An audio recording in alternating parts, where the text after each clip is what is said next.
Good morning, sir. I am Cadet Reggie Wartsi Narsabal, BSMT 1A. A. Roll 9 narrow channels. A vessel proceeding along the course of narrow channel or fairway shall keep us near to the outer limit of the channel or fairway which lies on her starboard side as is safe and practicable.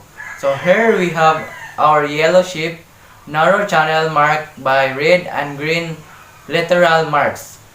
And as you can see, it's staying as close as is safe and practical to the starboard side of the channel.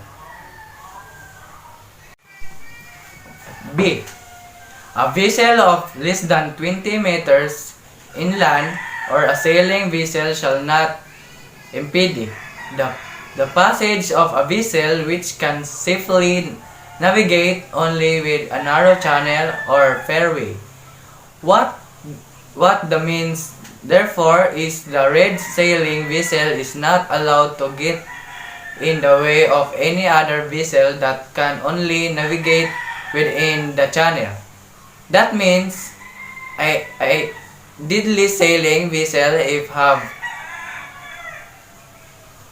they have them fitted shall be using their engines within narrow channels or fairway rather than tacking from side to side.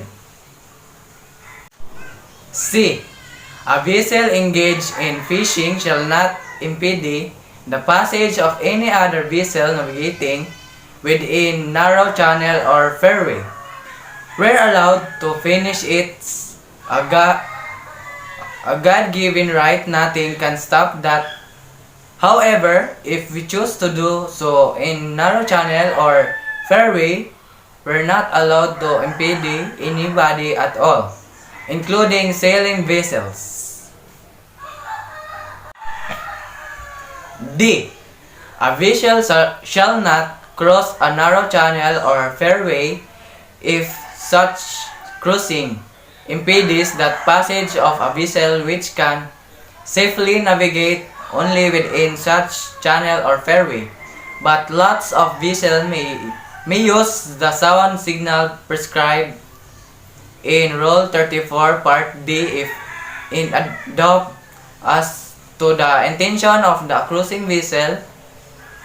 So in the example, the maroon vessel is not allowed to cross the channel and impede the yellow vessel because the yellow vessel can only navigate within the confines of the channel and fairway, and the sound prescribed in Rule 34 Part D is 5 short blasts which are used to indicate the fact that I do not understand your intention.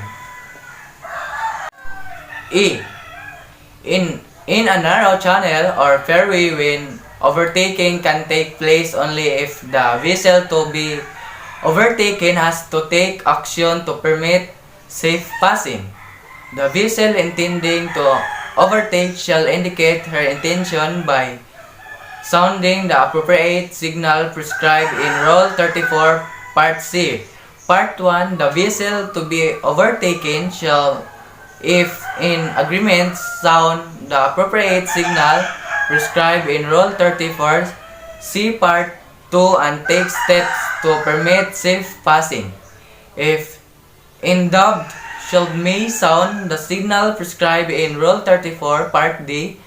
What this means is, as we're in confined area, if we want to overtake a vessel in front of us, we may have to ask them to move over and give us sufficiency room to overtake. So here in our example, our yellow ship wants to overtake on marine ship. If she wanted to overtake marine ship on her starboard side, she would make the sound signal of two prolonged blast followed by one short blast. However, if she intended to overtake on the port side, she would make the sound signal to prolonged blast plus 2 short blasts, as prescribed in Rule 34, Part C.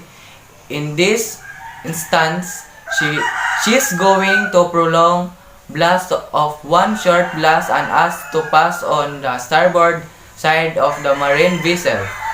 As she is in agreement, the maritime vessel is going to make the sound signal of prolonged blast, short blast, prolonged blast, short blast, which is more Charlie for confirm, and she's going to move over to port to allow sufficiency room on her starboard side for the yellow vessel to overtake.